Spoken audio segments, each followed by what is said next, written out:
What if I told you that you're probably wasting at least 3 hours in the gym and kitchen every single week? I'm talking about the guy who spends 30 minutes warming up for a 45-minute workout, or the person who thinks meal prep means spending 4 hours every Sunday making the same boring meals. So today I'm going to show you the exact systems I use to cut my gym time in half while getting better results, and why ingredient prepping beats meal prep every single time. And if you're someone who feels like they never have enough time to be consistent, this video is about to change everything. But first, let's paint the picture for what most people's weeks look like. When you get to the gym on Monday, the first thing you do is spend 15 minutes wondering what the heck you did. Another 10 minutes warming up. And to top it off, another 20 minutes in between sets scrolling Instagram. That's at least 45 minutes right there. And that's one workout. Then you get home from the gym and either one, you don't have anything, or you're very questionable and smelly chicken and rice for the 4th day in a row now. Yummy. And here's the thing. I used to be that guy, spending 2+ hours in the gym for mediocre results, or waste my entire Sunday prepping food that I'd be sick of by Wednesday. But once I figured out these systems, everything changed, because most of the time it's not about motivation. It's about systems that actually work when life gets chaotic. All right, let's start with the gym, because whether you realize it or not, this is where you're probably wasting the most time and not even realizing it. Personally, I go to the gym 4 times a week, focusing on an upper lower split. And depending on the workout, it's usually only 60 to 90 minutes max. And here's the part that may surprise you. I used to easily spend 2+ hours in the gym and get worse results than I do now. So here's my framework for cutting gym time without sacrificing gains. First rule, if time is really a priority for you, compound movements only. If you're pressed for time, don't waste your time with your isolation work. Some good examples of this is squats, deadlifts, bench press, rows, and overhead press, for example. And unlike isolation work, you're going to get a ton more on your time. So let's just give you an example, and let's just say you only have 45 minutes to work out. Why waste your time doing something like bicep curls when you could do something like pull-ups and train your back, biceps, and core all at once? Probably the same amount of time with a ton more return. The next piece, if you're limited on time, is to superset. An example of this on an upper body workout. For this example, let's just say you're doing dumbbell incline bench and chest supported rows. And after you finish your set of incline press, your chest is recovering while you're working your back. Implementing supersets can easily cut your workout time in half. And if your goal is to burn more calories during your workout, supersets is a great way to do it. The only piece to keep in mind is if hypertrophy and muscle building is the #1 goal, don't let cardio be your limiting factor. So what the hell do I mean? So let's say you finish up your set of incline dumbbell bench. Instead of just jumping straight into your dumbbell rows when your heart rate is really elevated, give yourself 30 to 45 seconds. The idea is so on your rows, your heart isn't going to burst out of your chest and your lats are going to be what gives out first. Rule number 3 is phone discipline. I know you've seen it in the gym before. Your phone is either your biggest asset or the biggest time waster. But if you're somebody that just can't not look at your phone, put it on airplane mode. I promise you those notifications can wait 45 minutes. Some of you may be jumping out of your skin saying, Zach, you don't know what goes on. I need to see what's going on. But if you're serious enough about your goal, 45 minutes for at least 3 times a week is what? 2+ hours, I think your notifications can wait. The 4th is probably the biggest time waster there is. Going into the gym without a plan. Want to know an easy way to add 30+ minutes to your workout?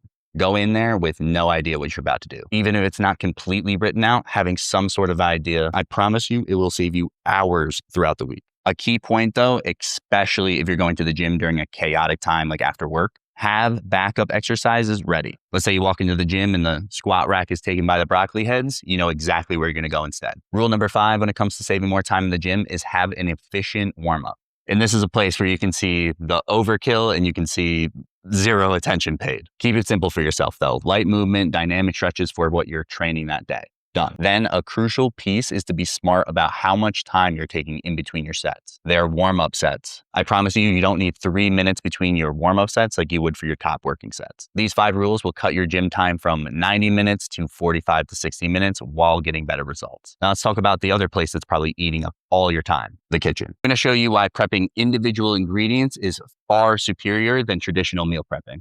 There you go. Love it. Main issue with traditional meal prepping is you're usually taking 4 hours to make the same boring, dry ass meals. And let's be real, you'll probably hate them by Wednesday. And the nice piece is ingredient prep not only saves you time, but gives you meal variety. And as a result, probably sanity too. Here's exactly how this works. So instead of making the same redundant meals over and over, you prep ingredients and you store them individually. That way you can use them in multiple ways. And variety can go a long way when it comes to sticking to your diet. One batch of ground beef becomes tacos Monday, pasta sauce Tuesday, and Stir fry Wednesday. And the same thing goes with your chicken. Some become salads, some become wraps, others become rice bowls. The nice piece is it's up to you. So what I'll do to save myself some time later is pre-cut things like veggies and potatoes. That way when I get home, I can just toss them in the air fryer, go take a shower and forget about it. The only tip I'll give you with potatoes is try to do it either 1 or 2 days, usually more past that, and you'll start getting some gross liquids in there. Yeah, baby. Look at that shit. But here's another complete game changer that most people overlook.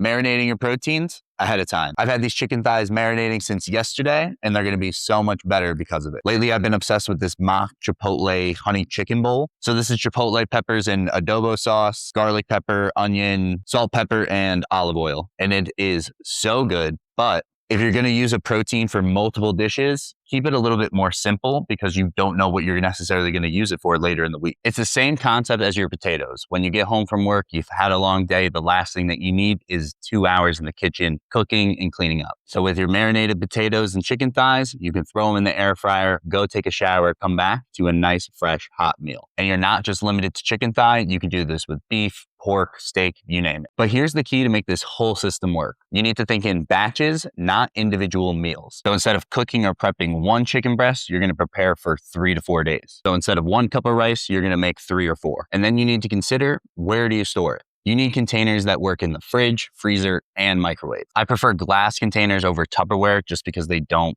give you that gross smell afterwards. You know what I'm talking about. And then as you do it, you'll start to develop a system. These containers for protein, these ones for veggies, these ones for carbs. And not only does it become automatic and systematic, it gives you wide variety for meals later. And it's just another reason why ingredient prep always beats meal prep. Would you rather have 5 containers of the same boring meals or 5 completely different meals with the same ingredients? Same prep time, completely different eating experience. Plus, everything tastes way more fresh because you're preparing it right before you eat it. And lucky for you, that means no more soggy lettuce, no more mushy, questionable vegetables, or some dry ass chicken that's been sitting for days. You know what I'm talking about? Those 3 to 4 containers that look like they've gone to absolute war. So there it is, plain and simple, and it's going to save you a fuck ton of time. When your nutrition is dialed in, when your systems are this efficient, everything in your life starts to improve. Now, here's the part that nobody tells you about with these systems. They compound. When you start training more efficiently, you have more energy. When you have more energy, you're probably more productive at work. And when you're more productive at work, you're probably making more money. And the other piece, when your diet's on point, you're going to sleep better. And when you sleep better, you recover faster. And when you recover faster, you train harder. So I hope you realize this isn't just about saving time. It's really about upgrading your entire life. So I know we talked numbers in the gym before, so let's do it again. With your new techniques in the kitchen, in the gym, let's just say on average, you save 5 hours a week. That's 250 hours per year. Now, let's say your hourly rate is $25 an hour. That's $6,250 worth of your time you just got back. And which hopefully, if your hourly rate is even higher, you're leaving even more on the table. And the best part is, you're not just getting your time back. You're getting better results everywhere. You're building muscle faster, you're losing fat easier, and as you can guess, more confident. So the question is, what's that worth to you? So if you're going to take one thing from this video, understand the ripple effect is real. When you look good, you feel good. And when you feel good, you show up differently. Your relationship improves, your career accelerates, and again, a very common theme, your confidence is boosted. This isn't about just the gym and kitchen. It's about becoming the version of yourself that you know you can be. But let me give you the hard truth that most influencers aren't going to tell you. Most of you watching this video